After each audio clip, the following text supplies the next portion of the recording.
Olá, bom dia. O governo dos Estados Unidos confirmou o Brasil como aliado militar prioritário extra-OTAN. Era uma promessa feita por Donald Trump quando recebeu Jair Bolsonaro na Casa Branca e facilita a compra pelo Brasil de equipamentos e tecnologia militar. Em outro sinal de alinhamento, o ministro Paulo Guedes disse que os dois países começaram oficialmente as negociações para um acordo comercial. E você vai ver também que está preso no Rio o doleiro Dario Messer, foragido da Lava Jato desde maio do ano passado. Ele é acusado de comandar um esquema bilionário com ramificações em dezenas de países. A polícia prende mais 3 suspeitos de torturar idosos num asilo na região metropolitana de Belo Horizonte. O INSS cancela o convênio com associações que enganavam os aposentados e faziam cobranças abusivas. O governo diz que vai mudar o sistema de monitoramento da Amazônia, mas confirma que o desmatamento está aumentando. A conta de luz vai ficar mais cara a partir de hoje. Pela primeira vez no ano, a bandeira vermelha foi acionada. E no Maracanã, lotado, o Flamengo vence nos pênaltis e avança para as quartas de final da Libertadores. O adversário será o Inter, que se classificou com tranquilidade. São estes os nossos destaques. E hoje é quinta-feira, 1º de agosto. Bom Dia Brasil está começando.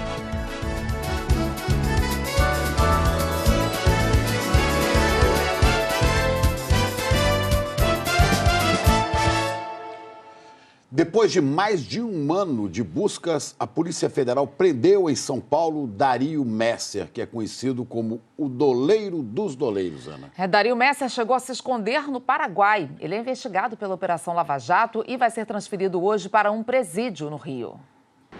Dario Messer desembarcou no aeroporto Santos Dumont e seguiu direto para a sede da Polícia Federal no centro do Rio, onde chegou às 10h30 da noite. Nesta quinta-feira, Dario Messer será transferido para um presídio. Ele estava foragido desde maio de 2018. E pelas investigações da Polícia Federal, o doleiro passou o último ano se escondendo entre vários endereços na capital paulista e o Paraguai, já que também tem cidadania paraguaia. Antes de embarcar para o Rio, Dario Messer chegou ao aeroporto de Congonhas, em São Paulo, escoltado por agentes federais, de boné e tentando esconder o rosto. Ele foi preso na casa de uma amiga, num prédio na região dos Jardins, área nobre da capital paulista. Essa foto foi tirada momentos depois da prisão, ainda no apartamento. Até o começo da noite, os policiais faziam buscas no local. Foram as delações dos doleiros conhecidos como Juca Bala e Tony que serviram de base para o pedido de prisão dentro da Operação Câmbio Desligo, um desdobramento da Lava Jato no Rio. 33 doleiros foram presos. Dario Messer ganhou o apelido Doleiro dos Doleiros de Alberto Youssef, um dos principais operadores do esquema de corrupção na Petrobras. A defesa de Dario Messer disse que vai recorrer da prisão. Dario Messer já foi acusado em uma outra operação em 2009 de prática de crimes semelhantes e foi, inclusive, absolvido em data recente. As acusações agora serão enfrentadas, vai ter a possibilidade da defesa contraditar e apresentar provas que demonstrem a absoluta inocência do Dario Messer. Olha, não é à toa que Dario Messer é conhecido como o doleiro dos doleiros. Segundo as investigações da Lava Jato, ele comandava uma rede complexa de câmbio paralelo com ramificação em nada menos que 52 países. O grupo de Dario enviou ilegalmente para o exterior mais de 1 bilhão e 600 milhões de dólares, o equivalente hoje a quase 6 bilhões e 300 milhões de reais. Apesar de não ter sido preso antes, o doleiro já era investigado há mais de 30 anos. Ele trabalhou com o PC Farias e atuou também no escândalo dos precatórios. Nos anos 2000, teve envolvimento no Propinoduto no Rio, no caso do Banestado do Paraná e também no Mensalão do PT. E 5 pessoas foram presas da região metropolitana de Belo Horizonte. Elas são suspeitas de torturar velhinhos no asilo. 4 são da mesma família, pai, mãe e 2 filhas. O cuidador de idosos, Jorman Alexander Venâncio do Amaral, foi apresentado no início da noite. Dizem que ele é um dos principais espancadores. Um grande torturador. Testemunhas disseram que as agressões aos internos eram praticadas por ele, pela dona da instituição, Elizabeth Lopes Ferreira, e pela filha dela, Poliana Lopes Ferreira. As duas estão presas desde quinta-feira em Vespasiano. Patrícia Lopes Ferreira, que também é filha de Elizabeth, e o marido dela, Paulo Lopes Ferreira, foram presos à noite. Todos eles estão respondendo por tortura. Todos eles a gente tem como agressores realmente severos. Poucas horas antes de ser preso, Paulo Lopes Ferreira recebeu a nossa equipe no asilo. A polícia chegou até o local na semana passada, depois de uma denúncia de maus tratos feita por um ex-funcionário. Os idosos apanhavam de muleta, os idosos eram espancados todo dia. Essa funcionária, que não quis se identificar, confirmou os maus tratos e disse que houve mortes também. 5 meses morreu 10, todos desnutridos. Segundo a polícia, 7 internos morreram no asilo no último ano. E pelo menos uma das mortes vai constar no inquérito como provocada por tortura. A polícia também quer saber como a dona do asilo teve acesso a cartões e documentos dos internos. Em depoimento, uma mulher disse que foi ameaçada para autorizar Elizabeth Lopes Ferreira a sacar benefícios do INSS, movimentar contas e até fazer prova de vida em nome dela. A gente tem já relatos de que ela teria sacado até mesmo 2 aposentadorias de um interno pós-mortem. 11 pessoas continuam no local porque as famílias não foram localizadas. Quanta desumanidade, né, e covardia. O advogado de Elizabeth Lopes Ferreira e da filha dela, Poliana Ferreira, informou que vai entrar com pedido de habeas corpus até sexta-feira, quando o inquérito deve ser concluído pela polícia. E disse ainda que desconhece que a cliente desviasse dinheiro dos idosos. Nós não conseguimos falar com a defesa do marido de Elizabeth e da outra filha dela e do funcionário do asilo presos nesta quarta. E o INSS cancelou hoje o convênio com as 4 maiores associações de aposentados do país. Elas vinham enganando os associados e fazendo cobranças abusivas. O INSS recebeu quase 30 mil reclamações. Mas a Juliana Morrone tem as informações para a gente de que o número de vítimas pode ser ainda maior do que esses 30 mil, né, Juliana? Bom dia. Bom dia, Ana. Bom dia, Chico. Bom dia a todos. Ana, sabe como essas associações enganavam aposentados? Elas ofereciam um empréstimo, entregavam a papelada para assinar e lá no meio incluíam a filiação à associação com cobranças indevidas e abusivas. O INSS recebe cerca de 3 mil reclamações por mês, pedindo a exclusão de descontos indevidos. Inquéritos foram abertos e as entidades podem ser punidas. Foi susto mesmo. A pensão do INSS, já pequena, passou a vir com um desconto mensal de R$ 94.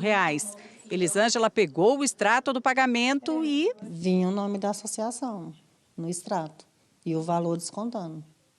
De uma associação que a senhora nunca ouviu falar? Nunca, eu nem sabia que existia. Ela se lembra que na época fez um empréstimo consignado, mas não foi alertada que tinha uma ficha de filiação. Se tinha, estava no meio dos papéis, eu não me lembro. Isso que aconteceu com a dona Elisângela, segundo o INSS, foi o que aconteceu com a maioria dos aposentados e pensionistas. No meio da papelada da contratação de um empréstimo consignado ou a contratação de um seguro, a pessoa acaba assinando essa filiação a uma associação e autorizando esse desconto sem nem saber. Segundo o INSS, por conta dessas cobranças indevidas, abusivas, não serão permitidos mais descontos em folha de nenhuma cobrança de 4 associações: Centrap, ANAPES, ABANSP e ASBAP. Foram mais de 27 mil reclamações contra essas entidades, mas, segundo o INSS, o número de vítimas deve ser bem maior. Enquanto investigava as denúncias, o INSS suspendeu o repasse de dinheiro para essas associações em maio e agora vai devolver os descontos de maio e junho para os segurados. Para reaver o dinheiro das outras cobranças, o aposentado ou pensionista terá que recorrer às associações ou entrar na justiça. A filha da Elisângela conseguiu recuperar R$ 1.000. Muitas vezes, aquele valor é um valor que ele utilizaria para pagar uma conta de luz, para pagar uma conta de água, para comprar alguma coisa que faz falta. Então, gera um grande transtorno, um grande dano que pode ser passível de indenização por danos morais. E assim que a mãe dela ficou livre de uma associação, no mês passado apareceu outra com nova cobrança indevida. O desconto de associações diretamente na folha é previsto em lei. 13 entidades permanecem com convênios com o INSS, mas todas monitoradas segundo o governo. Existem dezenas de inquéritos civis e policiais instaurados para apurar condutas de entidades. O INSS, no âmbito interno administrativo, não permitirá que essas entidades participem de acordos de cooperação técnica ou convênio com desconto de mensalidade associativa na folha de benefícios. Em nota, a Centrap disse que o número de reclamações não chega a 1% dos afiliados. E quanto a possíveis irregularidades, também é vítima e vem tomando precauções para dar mais segurança aos afiliados. A ABAMPS disse que não foi informada da decisão, mas que considera um equívoco em virtude de se tratar de um percentual irrisório de reclamações e que os erros jamais deveriam ser tomados como regra. A ASBAP disse que não atua irregularmente, está à disposição para esclarecimento, não podendo ser vinculada a atitudes eventualmente ilícitas praticadas por terceiros. Nós não tivemos resposta da ANAPS. Ana e Chico. Obrigado, Juliana. A partir de hoje, a conta de luz vai ficar mais cara. A Agência Nacional de Energia Elétrica acionou a bandeira vermelha, a bandeira tarifária. De uma vez só, o Tiago acendeu a sala, a cozinha e o banheiro, sem se dar conta que essa luz vai chegar trazendo uma cor diferente, mais avermelhada. Agora, em agosto, ele e outros tantos milhões de brasileiros vão descobrir que o preço da energia elétrica vai subir. Começa hoje a temporada da bandeira vermelha. O operador nacional do sistema começa a economizar as hidrelétricas, como uma medida assim, de precaução caso não chova o esperado em novembro, dezembro e janeiro. O problema é que as usinas térmicas, o combustível dela é gás, é carvão, é óleo combustível, muito mais caro do que a água. A situação dos reservatórios esse ano é bem mais confortável que ano passado. Em 2018, a bandeira vermelha chegou mais cedo, em junho, e se estendeu até outubro, no chamado patamar 2, o mais caro. A bandeira vermelha desse ano é patamar 1, o que significa R$ 4,00 a mais a cada 100 kWh consumidos. Mês passado, a família da dona Neuza gastou quase 600 kWh. Se fosse na bandeira vermelha, a conta ficaria R$ 24,00 mais cara. É uma casa de muitos cômodos, onde moram 6 pessoas, mais a madruguinha. O grande vilão é o chuveiro. No inverno?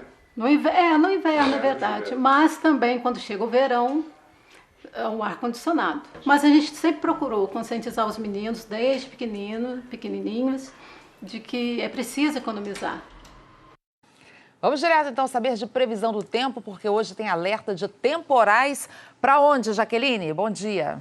Oi, Ana. Bom dia para você, para o Chico e bom dia para todos. Hoje pode chover forte na região sul e a responsável pelos temporais é uma frente fria. E é aquela frente fria poderosa que eu comentei aqui no Bom Dia desde o início da semana. Esse sistema é continental, vai avançar pelo sul do país, primeiro trazendo chuva e depois ar frio. Hoje pode chover forte no Rio Grande do Sul. Vamos então direto para Rio Grande, no sul gaúcho, que está na rota do temporal, agora céu nublado, está ventando um pouquinho, não está chovendo, mas a chuva pode chegar a qualquer momento. Essa frente fria vai chegar amanhã à noite aqui no Sudeste, mas ela já está deixando o mar bem agitado. O alerta de ressaca para hoje, para esse trecho aqui, do litoral do Rio Grande do Sul até o litoral do Rio de Janeiro, que já preocupa bastante, porque na última ressaca, na semana passada, parte da ciclovia na orla da Barra, no Rio, cedeu com a força das ondas. O trecho que vocês estão vendo aí, de 70 metros, está interditado. Hoje, o tempo ainda fica firme, voltando aqui para o nosso mapa, em boa parte ainda do sul, como Santa Catarina, Paraná, o destaque é a ventania, a chuva vem só amanhã mesmo. O dia vai ser ensolarado hoje em todo o centro-oeste, em parte do norte, interior nordestino e aqui no sudeste. E com a umidade relativa do ar mais baixa e a vegetação mais seca, o número de queimadas aumenta. Foi o que aconteceu na Serra do Curral, em BH. Um incêndio atingiu uma área da mata ontem à tarde, depois de muito trabalho, equipes do Corpo de Bombeiros conseguiram conseguiram aí apagar o fogo. Hoje, mais um dia seco, não vai chover. Já no extremo norte, teremos sol, calor e a chuva que vem à tarde. E nesses 2 pontos do litoral leste e nordestino, a chuva vai ser fraca, como em Salvador, onde vai ter de tudo. Teremos sol, essas nuvens aí, que agora são de enfeites, mas podem se transformar em nuvens de chuva, com máxima de 28 graus. Em Fortaleza, mais calor, 32, 33 em São Luís, 36 em Palmas, 27 em BH e aqui em São Paulo e 26 em Porto Alegre. Se prepare para o frio. Só para finalizar aqui as informações, porque vamos ter a queda, então, da temperatura. Hoje chuva e amanhã só 9 graus, vai ser a mínima à noite em Porto Alegre. No sábado cai a temperatura aqui em São Paulo. E aí no Rio de Janeiro, Chico e Ana, pensem, máxima de 34 amanhã no sábado para vocês e depois, no próximo dia, domingo, cai aí para 20 graus. Olha, 14 graus de diferença. Obrigado, Jaqueline. O governo anunciou que vai mudar a forma de monitorar a Amazônia, mesmo reconhecendo que o desmatamento está aumentando. Juliana, o ministro Ricardo Salles disse que o país precisa de um sistema melhor, mas não deu detalhes como é que seria esse sistema, né? O ministro Ricardo Salles, inclusive, criticou o uso de imagens de satélites usadas pelo Instituto Nacional de Pesquisas Espaciais para medir o desmatamento mês a mês, mas o próprio INPE concorda, diz que eles não foram feitos para medir o desmatamento mensal, eles são um alerta de desmatamento para orientar a fiscalização. Ricardo Salles diz que vai abrir uma licitação para contratar uma nova empresa. As imagens de satélite usadas no monitoramento ambiental mostram uma disparada no desmatamento em julho. Dados do sistema que capta essas imagens, o DETER, apontam que só até o dia 26 houve um crescimento de 212% nas áreas desmatadas da Amazônia, em relação a julho do ano passado. A devastação de florestas no período corresponde a 1.864 quilômetros quadrados, área maior que o município de São Paulo. O desmatamento já tinha crescido cerca de 90% no mês anterior, na comparação com junho de 2018. O ministro do Meio Ambiente reconhece que o desmatamento vem crescendo, mas questiona a utilização de dados do DETER para comparar áreas desmatadas mês a mês. Ele diz que o sistema tem falhas, como a duplicidade de alertas. O presidente do Instituto, Ricardo Galvão, não participou da reunião que o ministro Ricardo Salles fez nesta quarta-feira aqui no Ministério. Apenas técnicos do INPE participaram, além de representantes do IBAMA. Ricardo Salles diz que o governo vai fazer uma licitação para contratar uma empresa e melhorar o sistema que monitora o desmatamento no país. As informações que nós temos não são suficientes para prover da melhor informação possível às nossas equipes de fiscalização em campo. O DETER é um alerta de desmatamento e que tem uma imprecisão temporal e que, portanto, não pode ser um ponto de comparação de um mês para outro. Nas últimas semanas, o presidente Jair Bolsonaro criticou algumas vezes os dados do INPE sobre a Amazônia. Ontem ele disse que só os números do Instituto não comprovam que houve desmatamento. Suspeita de desmatamento é uma coisa, desmatamento é outra. O fazendeiro da Amazônia, por exemplo, ele tem uma reserva de 80%. Aqueles 20%, ele está anos sem usar, quando ele desmata, porque cresce e mata, o INPE não pode dizer que aquele desmatamento é suspeita. Tem que ir lá alguém do IBAMA e comprovar. Coordenador do MAP Biomas, sistema que reúne ONGs, universidades e empresas de tecnologia, Tasso Azevedo diz que os dados do DETER servem para apontar uma tendência dos locais onde está havendo desmatamento e que são confiáveis. A avaliação que a gente faz, a gente tem feito validação dos dados do DETER e de outros sistemas de monitoramento de desmatamento, e o DETER é um dos que tem o maior grau de acerto. Em geral, 90% ou mais das áreas indicadas pelo DETER como desmatamento são desmatamento efetivamente. O que é um número para esse tipo de monitoramento é um número muito alto. Em nota, o Greenpeace disse que, ao colocar em dúvida os dados do INPE, o governo tenta esconder que as atuais políticas têm levado ao aumento da destruição da Amazônia. Como a gente explicou, o presidente do INPE não participou da reunião, mas conversou com a gente por telefone e disse que desde que o sistema de alertas foi implantado, ajudou a reduzir drasticamente o desmatamento. Mas ele reconheceu que esse sistema de alertas, o DETER, não deve ser usado para medir desmatamento mês a mês. Ainda segundo o INPE, os dados do DETER são usados para orientar a fiscalização do desmatamento e que o número oficial do Instituto para aferir o desmatamento é medido anualmente pelo projeto PRODES, que usa imagens de satélites. Ana. Ok, Juliana. Independente da polêmica, fica claro que está faltando reforçar a fiscalização na Amazônia. Obrigada, viu? O Copom, Comitê de Política Monetária do Banco Central, reduziu ontem a taxa básica de juros do Brasil. Foi um corte de 0,5 ponto percentual e aí a chamada taxa Selic caiu de 6,5% para 6% ao ano. Esse é o menor patamar desde o início do regime de metas de inflação em 1999. O corte anunciado ontem foi o primeiro desde março do ano passado e foi motivado pelo fraco desempenho da economia nos últimos meses, também pela inflação comportada com as previsões abaixo da meta do Banco Central e há uma expectativa de novos cortes nos próximos meses. Ontem, o Banco Central americano também reduziu a taxa básica de juros, que agora vai variar por lá de 2% a 2,25%. Foi um corte de 0,25 ponto percentual e esse foi o primeiro corte em 11 anos. E você vai ver a seguir, o governo Bolsonaro troca integrantes da comissão sobre mortos e desaparecidos políticos. O Pará investiga a morte de 4 presos durante a transferência de Altamira para Belém. No Dia Mundial de Combate ao Câncer de Pulmão, a gente faz um alerta. Esse é o tipo de câncer que mais mata no Brasil. São 8 horas e 21 minutos, hora de Brasília.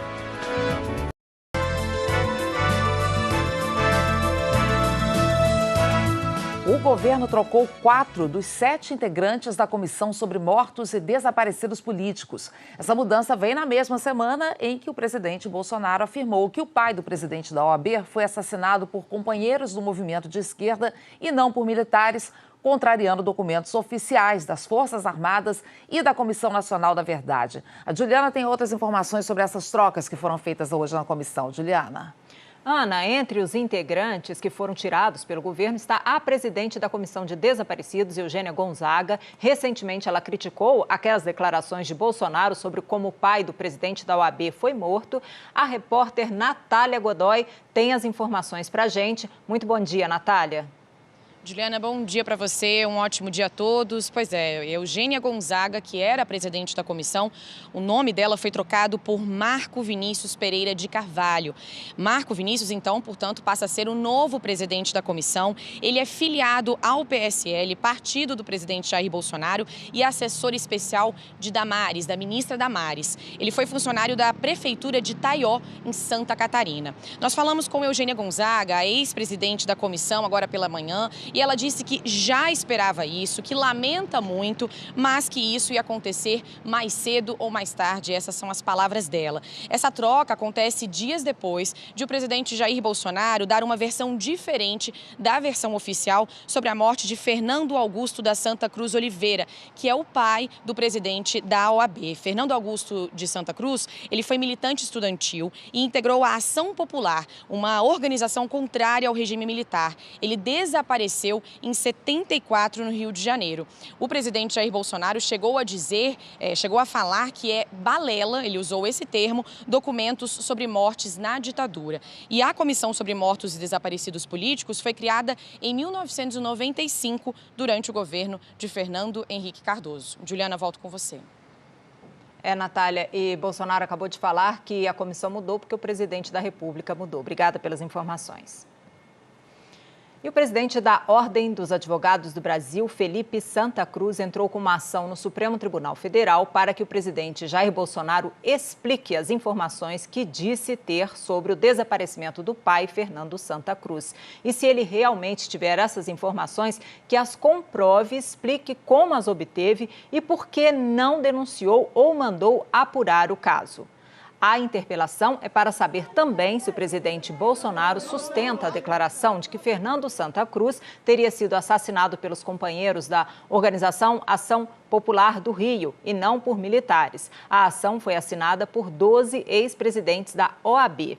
O relator do caso, o ministro Luiz Roberto Barroso, vai notificar o presidente Bolsonaro que não é obrigado a responder as perguntas. Só depois Felipe Santa Cruz decidirá se entra com uma ação por crime, como injúria, calúnia ou difamação. O Palácio do Planalto afirmou que o presidente só vai se pronunciar depois de ter conhecimento do documento.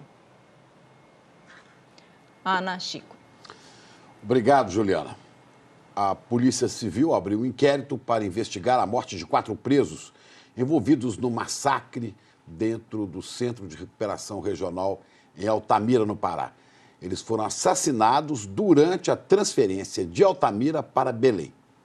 O caminhão-cela do Sistema Penitenciário do Estado levava 30 presos que estavam sendo transferidos de Altamira para Belém. Na metade do caminho, os agentes encontraram 4 presos mortos. Segundo a perícia, eles foram estrangulados. Detentos que conseguiram se livrar das algemas de plástico usaram o material para asfixiar as vítimas. Eles estavam algemados com as mãos para trás e amarrado entre eles, então não houve falha. Justamente a perícia verificou que se você ali, no conjunto de força, vai fazendo, ele é capaz de quebrar. De acordo com a Secretaria de Segurança Pública do Pará, não é permitida a presença de agentes entre os presos. E não havia condições de o motorista ouvir barulhos que poderiam vir da parte do caminhão onde estavam os detentos. A Secretaria de Segurança Pública do Pará disse que ainda não sabe o motivo das mortes. Considerava mínima a possibilidade de que isso acontecesse, porque os presos que estavam sendo transferidos pertencem à mesma facção criminosa e dividiam as mesmas celas em Altamira. Foi instaurado um inquérito policial em Marabá, que está sendo ouvido todo mundo, para que a gente possa esclarecer realmente qual a motivação. Os presos estavam divididos em 4 celas dentro do caminhão. Em cada uma delas havia uma câmera de segurança para que a polícia monitorasse a distância. Mas justamente no momento do ataque, caiu o sinal e nada foi registrado. Os presos que estavam no caminhão estão entre os 46 suspeitos de participação no massacre que ocorreu no Centro de Recuperação de Altamira na segunda-feira. 58 detentos foram mortos em um conflito entre facções rivais. 40 agentes da Força Tarefa de Intervenção Penitenciária do Governo Federal chegaram ontem à tarde ao Pará. Eles vão ajudar a reforçar a vigilância nas casas penais do Estado e no treinamento de mais de 1.000 novos agentes prisionais. No Rio, o ministro da Justiça e Segurança Pública, Sérgio Moro, falou sobre o massacre. O remédio para isso é isolar as facções. Evidentemente, todos esses fatos são lamentáveis. O que importa é a reação das instituições quanto a eles, e o governo federal, o governo do presidente Jair Bolsonaro, o Ministério da Justiça e Segurança Pública está tomando todas as providências necessárias. No Instituto Médico Legal de Altamira, a maioria dos corpos só poderá ser identificada por meio de exames de DNA. 27 já foram liberados para as famílias. Uma situação muito, muito dolorosa mesmo. Eu acredito para cada mãe, cada pai que perderam seus filhos, né? E está sendo um momento muito triste. É mais que lamentáveis, né? O artigo 5º da Constituição diz que é do Estado a responsabilidade pela integridade física dos presos. E pela dignidade também. A seguir, os Estados Unidos anunciam que o Brasil se tornou aliado militar extra-OTAN. E fontes do governo americano dizem que foi morto o filho de Osama Bin Laden, sucessor do pai na Al-Qaeda. Agora, 8h30, hora de Brasília.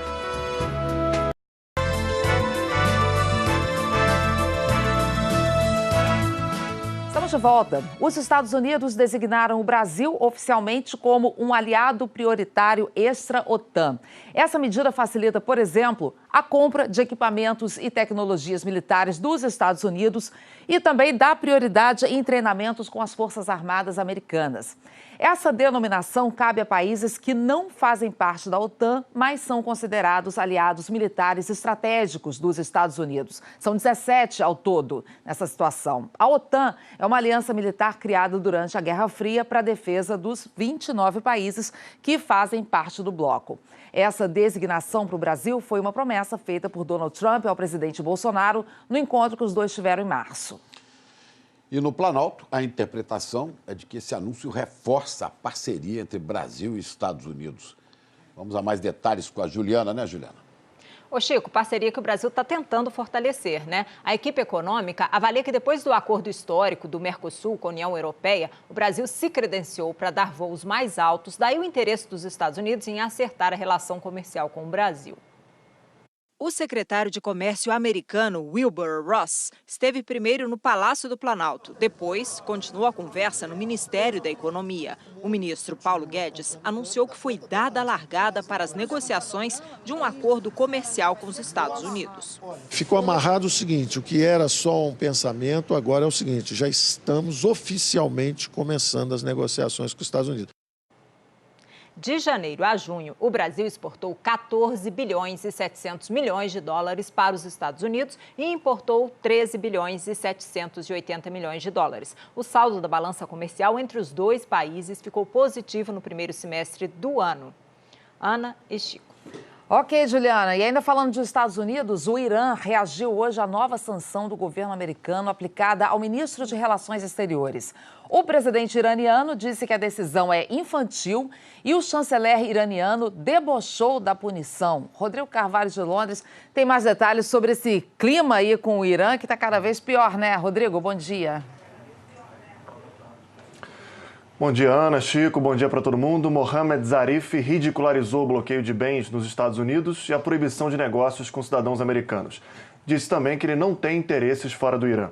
Na prática, a sanção dificulta o acesso de Zarif ao sistema financeiro internacional, que é baseado no dólar. O clima piorou no ano passado depois que Donald Trump rompeu o acordo nuclear com o Irã. Em junho, o governo americano aplicou sanções ao líder supremo, Ali Khamenei, e à Guarda Revolucionária, e disse que faria o mesmo com o chefe da diplomacia iraniana. Mas a punição teria sido mais leve por um apelo do Departamento de Estado americano que diz que isso acaba com a chance de diálogo. Há uma grande preocupação, sobretudo aqui da Europa, de que essa crise leve a um conflito na região, área estratégica para o comércio de petróleo. O governo Trump tem ainda outros interesses no Irã, acusado de dar refúgio a terroristas considerados os maiores inimigos dos Estados Unidos. Um deles seria o filho de Osama Bin Laden. Ainda não houve um anúncio oficial, mas fontes do governo Trump garantiram à imprensa americana que Hamza Bin Laden foi morto. Não deram detalhes de quando e como isso aconteceu, apenas que os Estados Unidos tiveram um papel na morte do possível sucessor de Osama Bin Laden à frente da organização terrorista Al-Qaeda. As fontes disseram que Hamza já tinha morrido em fevereiro, quando os Estados Unidos ofereceram $1 milhão pela captura dele. Hamza Bin Laden tinha 12 anos quando foi visto pela primeira vez ao lado do pai, na época dos atentados de 11 de setembro de 2001 contra os Estados Unidos, ordenados por Bin Laden. Cerca de 3.000 pessoas foram mortas nesse dia e as torres gêmeas do World Trade Center vieram ao chão. Os americanos invadiram o Afeganistão à procura de Bin Laden e ainda mantém forças no país na guerra mais longa da história dos Estados Unidos. Osama Bin Laden foi localizado e morto por militares americanos em 2011, no Paquistão. Nessa época, o filho Hamza estava no Irã, onde se refugiaram os últimos líderes da Al-Qaeda ainda vivos. O governo Trump argumenta, já que o Irã dá refúgio à Al-Qaeda, não é preciso pedir autorização ao Congresso para um eventual ataque ao Irã, já que desde 2001 o executivo tem permissão para atacar a Al-Qaeda onde quer que ela esteja. Outra preocupação é a Coreia do Norte. O país disse que testou um novo sistema de lançamento múltiplo de foguetes. A agência de notícias norte-coreana afirmou que o último teste com mísseis, feito ontem, usou foguetes guiados de grande calibre. O regime norte-coreano está proibido pelo Conselho de Segurança da ONU de lançar mísseis balísticos, mas esse foi o segundo disparo em menos de uma semana.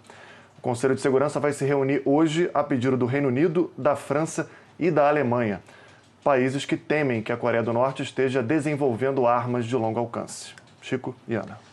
Obrigado, Rodrigo. E uma informação que chega do Paraguai, a oposição lá conseguiu o apoio que faltava para pedir o impeachment do presidente Mário Abdo Benítez e do vice dele, Hugo Velásquez, por causa de um escândalo que envolve o Brasil. A oposição anunciou ontem que vai tentar destituir as duas maiores autoridades do país por causa de um acordo de energia com o Brasil. Em maio, o Paraguai concordou em comprar a eletricidade da usina compartilhada de Itaipu, até 2022 a um custo extra de R$200 milhões. Desde que esse negócio veio a público, na semana passada, 4 altos funcionários do governo, incluindo o ministro das Relações Exteriores, já renunciaram. Depois do intervalo, hoje é Dia Mundial de Combate ao Câncer de Pulmão. Quarto câncer mais frequente no Brasil e o que mais mata. Agora são 8h39, hora de Brasil.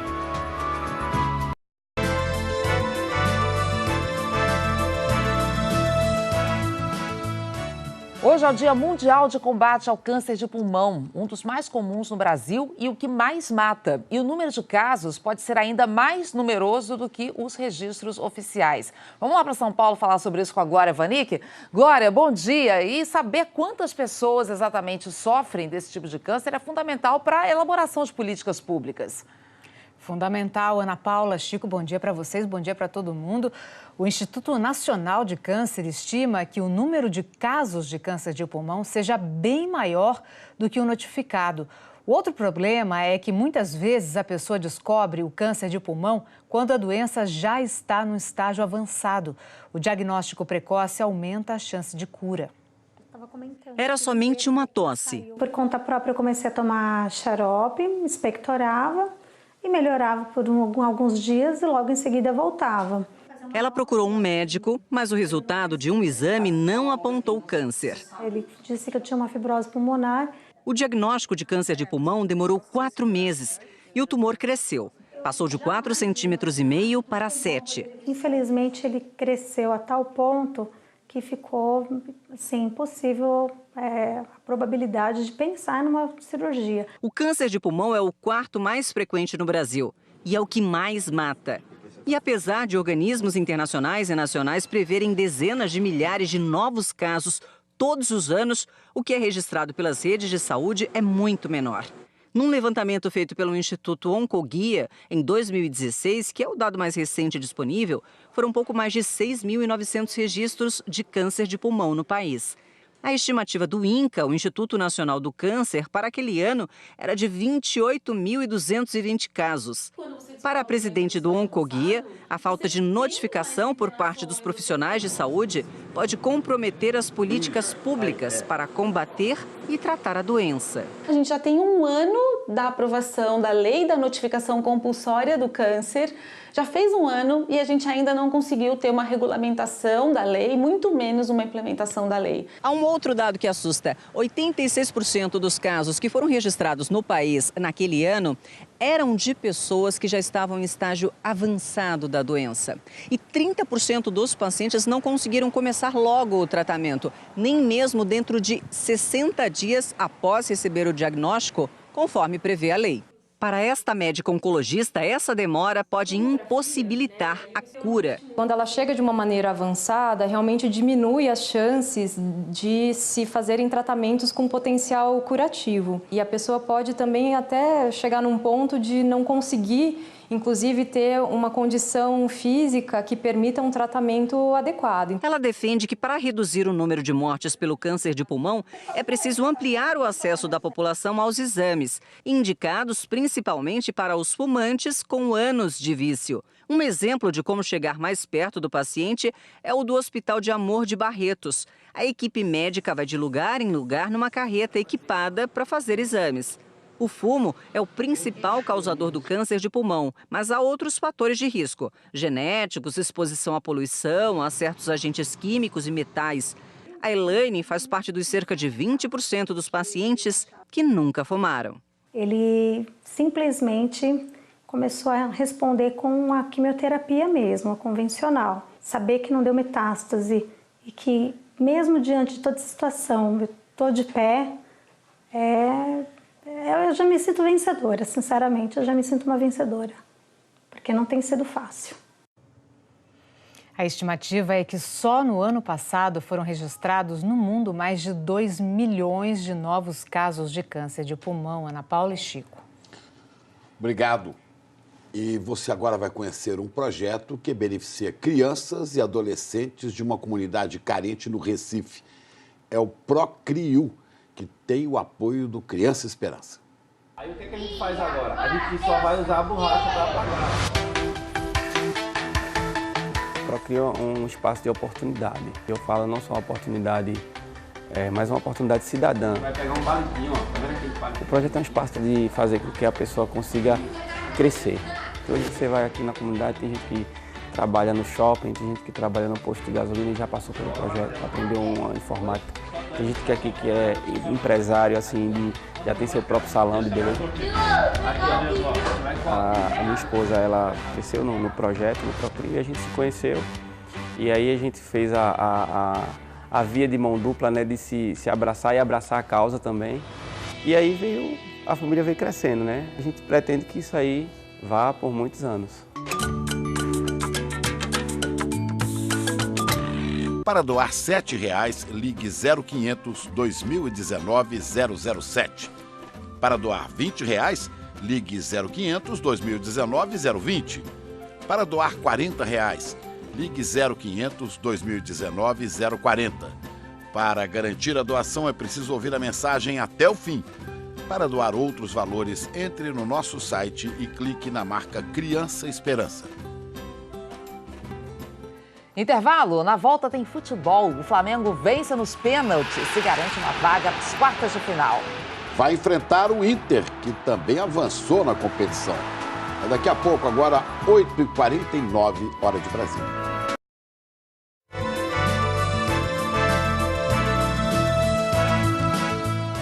Hora de falar de futebol. Carol Barcelos aqui conosco. Bom dia, Carol. Bom dia, Chico. Bom dia, Ana. Ótimo dia para todo mundo. E a gente começa falando de Libertadores, porque agora esquentou de vez, né? Tá pegando fogo. Opa, vamos começar pelo jogo mais quente, então? Flamengo e Emelec, gente, foi teste pro coração, viu? O Flamengo tinha perdido no Equador por 2-0. Ontem devolveu o resultado e a decisão da vaga nas quartas de final foi nos pênaltis. Para um desafio gigante, mais de 67 mil presentes numa parceria que funcionou. Na jogada do Rafinha, o árbitro marcou o pênalti. Vai pra bola, Gabriel! Gol! Bruno Henrique acreditou, correu o quanto pôde e achou o Gabigol livre. Em menos de 20 minutos, a vantagem equatoriana não existia mais. Faltava um gol para a classificação rubro-negra sem sustos. Só que o Flamengo perdeu fôlego e chances. E a vaga nas quartas de final da Libertadores acabou decidida na angústia dos pênaltis. Arrascaeta, Bruno Henrique e René foram perfeitos nas cobranças. Diego Alves defendeu o pênalti de Arroio e colocou o Flamengo em vantagem. Rafinha deixou o Emelec no limite e Queiroz não suportou a pressão. O Flamengo está classificado para as quartas de final da Libertadores. Ganhar assim é Flamengo. Eu acho que todo mundo fala que tem que ser sofrido. É lógico que nem precisa ser tanto assim, né? Vai ter Flamengo e Inter na Libertadores? Recomenda-se cuidar do coração. Se recuperar para o próximo, né? Olha, como a gente viu aí, o Flamengo vai pegar o Inter na próxima fase. Colorado eliminou o Nacional do Uruguai. Já o Atlético Paranaense está fora da Libertadores. Vamos ver? Internacional e Nacional no Beira-Rio, que teve recorde de público, mais de 48 mil torcedores. Rodrigo Moledo marcou o primeiro, depois um passe do Rafael Sobis, último lance do jogo ali, o gol do Guerreiro. Final Inter 2-0. Boca Juniors e Atlético Paranaense, já tinha falado que seria um jogo duro, né? Um jogo na Bomboneira. O Ávila marcou o primeiro do Boca. Ali é difícil jogar. E o Boca já tinha vantagem, né? O Eduardo Salve nos acréscimos marcou mais um. Final Boca 2-0. Os argentinos vão pegar a LDU do Equador e o Furacão está eliminado. E hoje o Grêmio enfrenta o Libertad do Paraguai, com a vantagem de ter vencido o primeiro jogo por 2-0. Se avançar, tem outro encontro entre brasileiros, viu? Que vai enfrentar o Palmeiras nas quartas de final. Agora, ontem teve time classificado para as quartas de final da Copa Sul-Americana, não é isso, Francisco? Foi noite de galo. Exatamente. Vamos ver como é que foi Atlético Mineiro e Botafogo. Jogo na Arena Independência. Fábio Santos marcou o primeiro de pênalti. 2-0 aí com o Vinícius, né? Final, Atlético 2-0. O Galo agora vai enfrentar os colombianos do La Equidad. Agora vamos falar de medalhas, porque no último dia de competições da ginástica artística, O Brasil conquistou mais 4 medalhas no Pan-Americano de Lima. Francisco Barreto foi campeão na barra fixa e conquistou a 3ª medalha de ouro nessa edição dos Jogos. Na mesma prova, Arthur Nori foi medalha de prata. A gente entrou para fazer a nossa parte, o melhor que a gente pudesse fazer e, graças a Deus, o resultado veio. Caio Souza ficou em 2º lugar nas barras paralelas. E Flávia Saraiva, a Flavinha, levou bronze no solo. O Brasil segue em 3º no quadro geral de medalhas, agora com 12 de ouro, 10 de prata e 18 de bronze. São 40 medalhas no total. E a seleção feminina de vôlei, que é bicampeã olímpica, começa hoje a corrida por uma vaga nos Jogos de Tóquio no ano que vem. Olha, tem muita cara nova no grupo. É bom se acostumar, torcedor. Essa é a levantadora titular da seleção. Verdade, meu nome é Macris. Tem acento no I para garantir que seja Macris, mas tá lá no RG, só. Está no RG e na renovada seleção. 10 das 14 jogadoras do grupo nunca disputaram Jogos Olímpicos. Além de Macris, 2 outras devem ser titulares no pré-olímpico, que começa hoje em Uberlândia, Minas Gerais. A central Mara e a oposta Lorene, 23 anos. E eu estou muito feliz de estar fazendo parte da seleção nesse momento tão importante, né, no pré-olímpico. Hoje o Brasil enfrenta Camarões, amanhã o Azerbaijão e sábado o confronto mais difícil contra a República Dominicana. Se vencer os 3, garante vaga no Japão.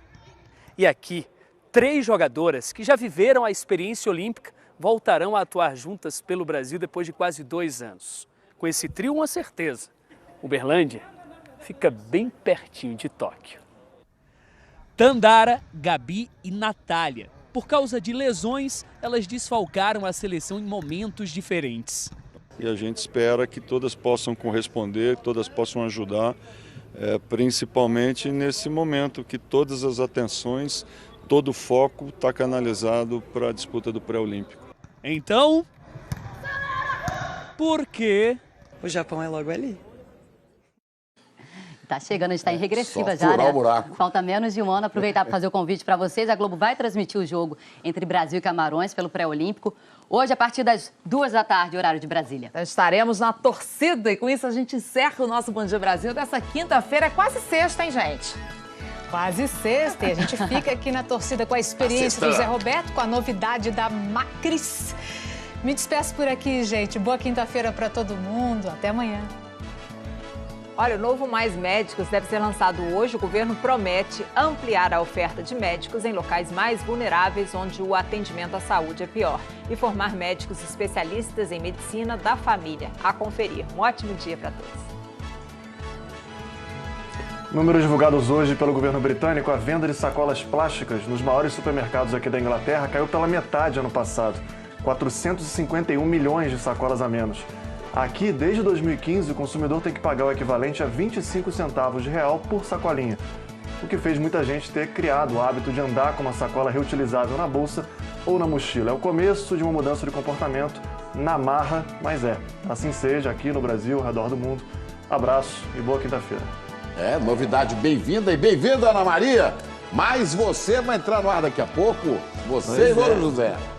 Bom dia a todos. Hoje aqui nós vamos falar do estilo e de estilo, na verdade, o destaque para uma tendência que está voltando no mundo masculino, que é o peito peludo. Que isso? É verdade, Louro. Depois de sofrer apenas. Peludo. Porque depois de sofrer uma onda, né, das depilações, agora os homens estão assumindo os pelos e sem medo nenhum. E aí tem café da manhã, inclusive. Tem café da manhã, inclusive, com o ator Rômulo Estrela, que é o Marcos, de Bom Sucesso, olha lá. Sem pelo nenhum também. Nova novela da 7, que valoriza a vida acima de tudo. Bom vivan. Já, aqui no Mais Você. Tony Ramos, presente. Hoje vai estar animado, então, Mais Você. Vocês de casa, então, fica com Mais Você e amanhã a gente se vê no Bom Dia Brasil. Até lá. Ótimo dia para todo mundo. Para mim, hoje é sexta, tô de folga amanhã. A gente se vê segunda-feira. Muito bem. E obrigado pela sua audiência em Bauru e Piracicaba. 2 belas cidades de São Paulo que estão festejando aniversário hoje. A gente volta amanhã.